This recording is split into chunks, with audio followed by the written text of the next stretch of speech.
बिस्मिल्लाहिर्रहमानिर्रहीम। अस्सलाम वालेकुम नाज़रीन, फ़िदा आदिल हूँ और आप डेली मैदान देख रहे हैं। इंतखाबी मुहिम ज़ोर व शोर से हुई। खैबर पख्तूनख्वा के शहरी इलाकों में ज़्यादा गहमा गहमी रही। देही इलाकों की सूरत हाल भी आपके सामने है और चंद घंटे रह गए हैं पोलिंग में।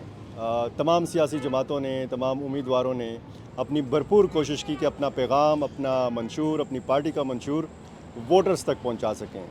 जमात इस्लामी वो मुनज़्ज़म जमात है कि जिसके डिसिप्लिन के हवाले से उसके मुखालफिन भी एतराफ़ करते हैं कि इस जमात के अंदर डिसिप्लिन बहुत है। इंतखाबी मुहिम जमात इस्लामी की किस तरह मुनज़्ज़म रही, किस तरह डिसिप्लिन रही, इस हवाले से हम बात करेंगे। हल्का NA 32 पेशावर से कौमी असम्बली के उम्मीदवार हैं, हमारे साथ मौजूद हैं तारिक मतीन साहब, और इनसे हम ये भी जानेंगे कि उनके हल्के के नीचे सूबाई कैंडिडेट्स कौन कौन से हैं और इस सारी इंतखाबी कैंपेन के दौरान तारिक साहब क्या रिस्पांस रहा वोटर्स का। जी बिस्मिल्लाहिर्रहमानिर्रहीम। सबसे पहले तो आप लोगों का शुक्रिया कि आप लोगों ने टाइम दिया। बहुत ज़बरदस्त तरीके से हमने अपनी कैंपेन चलाई अल्हम्दुलिल्लाह। और मेरे अंदाज़े के मुताबिक और आज मुख्तलिफ़ अखबारात में भी ये बात सामने आई है कि सबसे ज़्यादा भरपूर कैंपेन जो है वह जमात इस्लामी ने NA 32 में चलाई है। अल्हम्दुलिल्लाह सबसे ज़्यादा शमूलियतें की हैं, सबसे ज़्यादा जलसे किए हैं, सबसे कोशिश की है कि सबसे ज़्यादा हम आगे रहें। और उम्मीद है इंशाल्लाह इस दफ़ा लोगों का रिस्पांस जो है वो बहुत अच्छा आ रहा है लोगों की तरफ से। और हमें उम्मीद है इंशाल्लाह कि कल NA 32 जो है वो जमात इस्लामी के नाम होगी। तो हम कराची या सिंध के बाद या वो जो एक मखसूस इलाके समझे जाते हैं कि जी फ़लाँ सियासी जमात का गढ़ और फ़लाँ सियासी जमात का गढ़ और जमात इस्लामी के फ़लाँ इलाके जो हैं यहाँ से, तो पेशावर से उम्मीद है, और आप ये समझा सके हैं लोगों को कि हल सिर्फ जमात इस्लामी। जी बिल्कुल, लोग ख़ुद कह रहे हैं कि हल जो हमारे जो प्रॉब्लम्स हैं उनका हल सिर्फ जमात इस्लामी के पास है। क्योंकि दियानतदार और अमानतदार क़यादत जमात इस्लामी के पास ही है। एक ऐसी क़यादत है जो आवाम का मुकदमा पार्लियामेंट के फ़्लोर पे पेश करने का एक वसी तजुर्बा रखते हैं। लोगों के सामने मुश्ताक अहमद ख़ान साहब की सूरत में वो जो हमारा मुकदमा लड़ रहे हैं, हर मज़लूम का आवाज़ बन रहे हैं। इसी तरह इंशाअल्लाह हम सब उनके जानशीन हैं और पार्लियामेंट के सतह पर पेशावर का मुकदमा लड़ेंगे, पेशावर के हुकूक़ की बहाली के लिए स्ट्रगल करेंगे। और लोग यही समझते हैं कि हल सिर्फ जमात इस्लामी है। सूबाई कैंडिडेट्स कौन कौन हैं जमात इस्लामी से? NA 32 के तहत नीचे जो तकरीबन 4 हल्के लगते हैं, तो उसमें से PK 82 से ताहिर ज़रीन है, PK 83 से खालिद गुल मोमन है, PK 84 से नसर मिनल्ला है, और PK 81 में हमारी सीट एडजस्टमेंट हुई है पाकिस्तान राय हक पार्टी के साथ।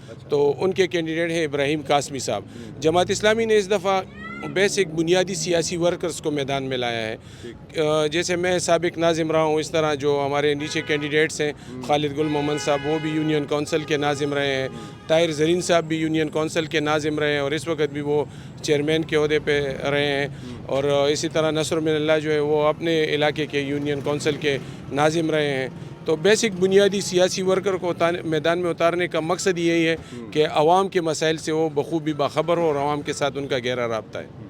हर इलेक्शन में हमने देखा है कि पैसे का बहुत अमल दखल होता है, ठीक है। इलेक्टेबल्स का एक इस्तिलाह इस्तेमाल की जाती है और इलेक्टेबल्स उनको समझा जाता है कि जिनके पास सरमाया हो, बहुत ज़्यादा दौलत हो, पैसा हो। तो जमात इस्लामी किस चीज़ पे यकीन रखती है? जमात इस्लामी आवाम की हिमायत पे यकीन रखती है। आज भी हम देखते हैं इस इलेक्शन में तो पैसे का बेदरेग इस्तेमाल हो रहा है और तमाम सियासी पार्टियों ने जमात इस्लामी के अलावा सरमायादारों और इन्वेस्टरों को मैदान में उन्होंने उतारा हुआ है।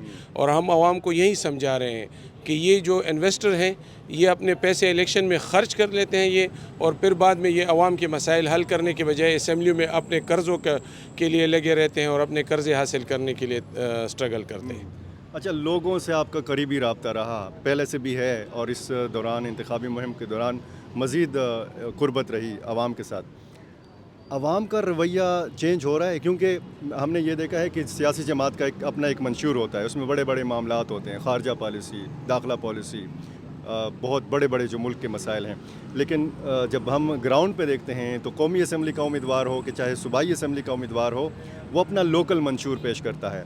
गली मोहल्ले के मसाइल, सिविक प्रॉब्लम्स, जिस तरह बल्दियाती इदारों के जो ज़िम्मेदारियाँ हैं वो फिर वो बयान करना शुरू कर देते। हालांकि मेंबरान असम्बली का काम जो है वो कानून साजी है, لوگوں کو یہ سمجھ ہے؟ ہم لوگوں کو یہ سمجھا رہے ہیں اور ہم اپنے ہر تقریر اور جلسے میں ہم نے عوام کو یہ سمجھانے کی کوشش کی ہے کہ یہ جو نالیوں کا مسئلہ ہے، جو گلیوں کے کا مسئلہ ہے، جو میونسپل سروسز کا مسئلہ ہے، یہ تو ہمارے جو ناظمین ہیں، کونسلرز ہیں، یہ ان کا کام ہے۔ ہم تو پشاور کے لیے میگا پروجیکٹس لائیں گے، جیسے 77 سال پاکستان کے بنے ہوئے ہیں، لیکن ابھی تک پشاور میں LRH کے علاوہ کوئی سرکاری ہاسپٹل نہیں ہے۔ یہ ایک بہت بڑا مسئلہ ہے۔ ہم جا کے وفاق کے سے یہی مطالبہ کریں گے کہ 77 سال میں پشاور کے لیے انہوں نے کیا کیا ہے۔ یہ پاکستان کا حصہ ہے۔ یہاں پہ ہم دیکھتے ہیں تو تعلیمی اداروں کا فقدان ہے، خصوصاً کالجز اگر ہم دیکھیں تو ایک گورنمنٹ کالج اور سائنس کالج کے علاوہ کوئی سرکاری کالج ہمیں پشاور کے اندر نظر نہیں آ رہا ہے۔ گیس اور بجلی کی لوڈ شیڈنگ نے ہماری لوگوں کی زندگی حرام کر دی ہے۔ اس طرح بے روزگاری ایک بہت بڑا مسئلہ ہے، نوجوان بے روزگار ہے اور وہ مایوسی کا شکار ہے۔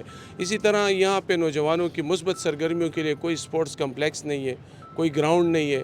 تو یہ سارے وہ بیسک چیزیں ہیں جن کو ہم عوام کے سامنے پیش کریں کہ آپ 77 سال ہو گئے یہاں کے منتخب ہونے والے نمائندوں نے پشاور کی نمائندگی کا حق نہیں ادا کیا ہے۔ تو اس لیے ہم ان کو کہہ رہے ہیں کہ ہم آپ ہی سے ہیں، یعنی عوام میں سے ہیں اور سرمایہ دار نہیں ہیں، اسی شہر کے رہنے والے ہیں، اسی شہر میں دن رات ہوتے ہیں۔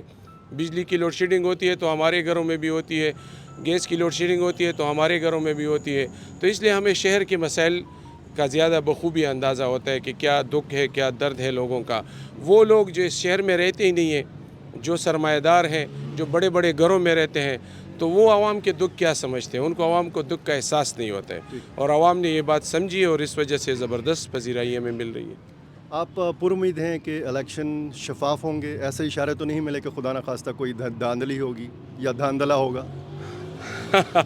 یہ کہنا تو قبل از وقت ہے۔ بہرحال ہم پر امید ہے، انشاءاللہ عوام جو فیصلہ کرے گی تو وہی فیصلہ مانا جائے گا، اور اگر نہ ہوا تو پھر میرے خیال میں اس دفعہ لوگ خاموش نہیں بیٹھیں گے۔ اچھا، جی، اور مجھے انداز کچھ اشارے ایسے ہیں کہ خدا نخواستہ ہو سکتا ہے؟ نہیں، میرے خیال میں ابھی تک تو اشاروں کی کوئی بات نہیں ہے، کیونکہ سب کو کمپین کی اجازت تھی، سب سیاسی پارٹیاں میدان میں تھی، کسی پہ کوئی پابندی نہیں تھی۔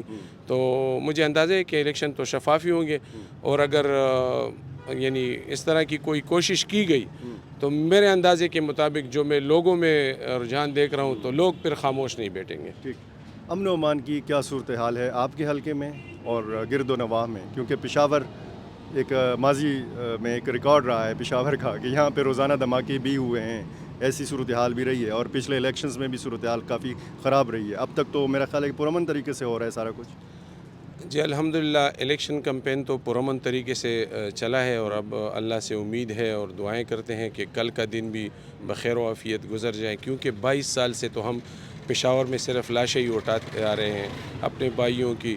تو اللہ سے یہ دعا ہے کہ کل کا دن بھی بڑے سکون سے گزر جائے اور خیر و عافیت سے گزر جائے، امید ہے انشاءاللہ۔ اور جو انتخابی دفاتر ہیں یا جو پولنگ سٹیشنز کے باہر جو کیمپ لگے ہوتے ہیں، وہاں پر سیکیورٹی کا کوئی سیاسی جماعتوں نے یا امیدواروں نے اپنے طور پر بھی کوئی بندوبست کیا ہے، یا سارا جو انحصار ہوگا وہ سرکاری سیکیورٹی کے اوپر ہوگا؟ نہیں، اب پولنگ کیمپ کا تو سیکیورٹی کا کوئی انتظام نہیں ہو سکتا ہے، وہ تو ایک عوامی کیمپ ہوتا ہے، وہاں پہ تو سارا دن لوگ آتے جاتے ہیں۔